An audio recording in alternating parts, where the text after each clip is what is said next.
दोस्तों, एक तस्वीर 1000 शब्दों के बराबर होती है, लेकिन कुछ दुर्लभ रेयर तस्वीरें ऐसी होती है जो हमें सीधा टाइम मशीन में बैठाकर 150-200 साल पीछे ले जाती है। इसलिए आज मैं आपको 1860 के दशक के उस अनूठे दौर में ले चलूंगा जहां ब्रिटिश फोटोग्राफर सैमुअल बॉन्ड ने अपने ब्लैक एंड व्हाइट कैमरे में पहाड़ी रियासतों और हमारे पूर्वजों के संघर्ष की अनदेखी तस्वीरें कैद की थी।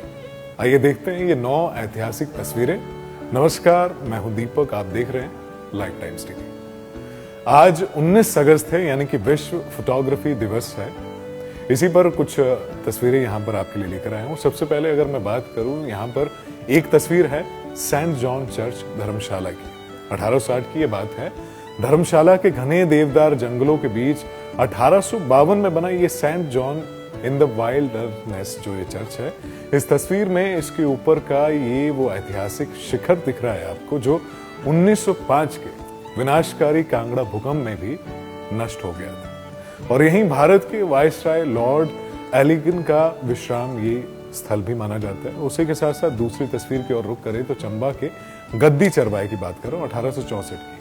चंबा के भरमौर से खींची गई समुदाय की ये दुर्लभ तस्वीरें अपने पारंपरिक चोले और डोरे में सजे ये अर्ध खाना बदोश चरवाहे, जो कि आज भी अपनी अनूठी संस्कृति और मौसमी प्रवास के लिए जाने जाते हैं। तीसरी यहाँ पर मसूक और तारू की बात करें तो जब व्यास पार करने के लिए पुल नहीं होते थे, कुल्लू 1864 की बात है, जब नदियां पार करने के लिए पुल नहीं थे, तब जानवरों की फूली हुई खाल यानी कि मसूक से लोग उफनती ब्यास पर इसको पार करते थे और इन्हें चलाने वाले जो तारू इन्हें कहा जाता था। और मंडी के नागवेन में तो 1980 के दशक तक इस अनोखी तकनीक से लोग नदी पार करते थे उसमें। चौथी तस्वीर की अगर बात करें तो स्पीति का रोंगटे खड़े कर देने वाली ये तस्वीर है, जहां टहनियों का पुल आपको दिख रहा है। और कमजोर दिल वालों के लिए ये तस्वीर नहीं है, लेकिन लकड़ी और लोहे की कमी की वजह से लाहौल स्पीति के बर्च के पेड़ों की टहनियों को आपस में बुनकर इस तरह के झूले बनाए जाते थे, जिन पर ये उफनती नदी पर इस तरह से इसे पार करते थे, जो कि अपने आप में किसी अग्नि परीक्षा से कम नहीं था। पांचवी तस्वीर की तरफ आए तो सपाटू की है। गोरखा युद्ध और पहली छावनी यहाँ पर हमें दिखती है। 1815 में गोरखाओं को हराने के बाद अंग्रेजों ने सुबाथू को अपना पहला हेडक्वार्टर और पहली छावनी यहाँ पर बनाया था, और यहीं से शिमला और कसौली जैसे शहरों की नींव रखी गई थी। छठे तस्वीर की ओर अगर बढ़े तो डाक बंगला नारकंडा और सेब की टोकरियों की यहाँ पर कहानी है। 19वीं सदी में जब सड़कें नहीं थी तो शिमला तिब्बत रोड पर ऐसे डाक बंगले बने थे। और रोचक बात यहाँ पर यह है कि इन्हीं रास्तों से मजदूर जो थे टोकरियों में भरकर कुल्लू के से शिमला तक पैदल पहुंचाते थे। सातवीं तस्वीर की बात करें तो साहब, बीबी और गुलाब।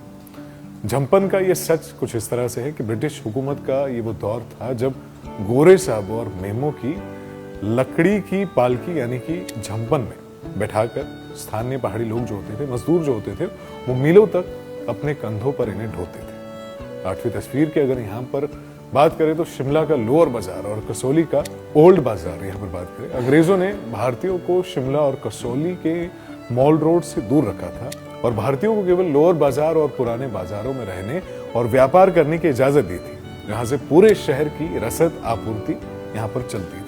आखिर में बात करेंगे कांगड़ा के सती स्मारक की। 1860 के दरमियान की बात है। उस दौर की एक कड़वी सामाजिक सच्चाई जो थी वो 1800 दशक के यहाँ पर यह है कि कांगड़ा और कुल्लू के नगर में सती प्रथा के पत्थरों पर यहाँ पर जो उकेरे गए, और स्मारक जो उस दौर के दर्दनाक इतिहास को भी बयान करते हैं, यानी कि सती प्रथा को यहाँ पर बयान करते हैं, और जो कि आप इस तस्वीर में भी देख सकते हैं। तो 150 साल पुरानी ये तस्वीर है जो अपने आप में ही दुर्लभ है। आज वर्ल्ड फोटोग्राफी डे के दिन मैं आपके सामने लेकर आया था, और इन दुर्लभ तस्वीरों में जो आपको सबसे ज्यादा इंटरेस्टिंग लगी हो और जिसने आपको चौंकाया हो, उसके बारे में कमेंट बॉक्स में हमें जरूर बताइएगा। और इस ऐतिहासिक धरोहर को अपने दोस्तों और परिवार के साथ शेयर करना मत भूलिएगा। और बस ऐसी ही खबरों, ऐसे ही टॉपिक्स को देखने के लिए देखते रहिए लाइफ टाइम्स टीवी। आज के लिए बस इतना ही। नमस्कार, मैं हूं दीपक। सूरज की रोशनी को अपनी बिजली का जरिया बनाइए। हिमटेक्स सोलर के साथ लगवाइए अपने घर, दुकान या व्यवसाय के लिए स्मार्ट सोलर सॉल्यूशन। कम बिजली बिल, साफ ऊर्जा और लंबे समय की बचत। सोलर लगाने से लेकर सही सिस्टम चुनने और सब्सिडी पाने तक हिमटेक सोलर आपके साथ हर कदम पर। तो इंतजार किस बात का? आज सूरज की ताकत अपनाइए और अपनी बिजली के खर्च को कम कीजिए। तो देर किस बात की? Hurry up for subsidy benefits and on 31 मार्च 2027। हिमाचल की वादियों में एक नाम है जो सिर्फ पढ़ाता नहीं, भविष्य बनाता है। Himalayan group of professional institutions, जहां शिक्षा मिलती है दिशा के साथ। चाहे इंजीनियरिंग हो, लॉ, फार्मेसी या नर्सिंग, हर स्ट्रीम में आधुनिक इंफ्रास्ट्रक्चर, अनुभवी फैकल्टी और ग्लोबल एक्सपोजर। यहाँ हर क्लासरूम से निकलता है एक नया चैप्टर सफलता का।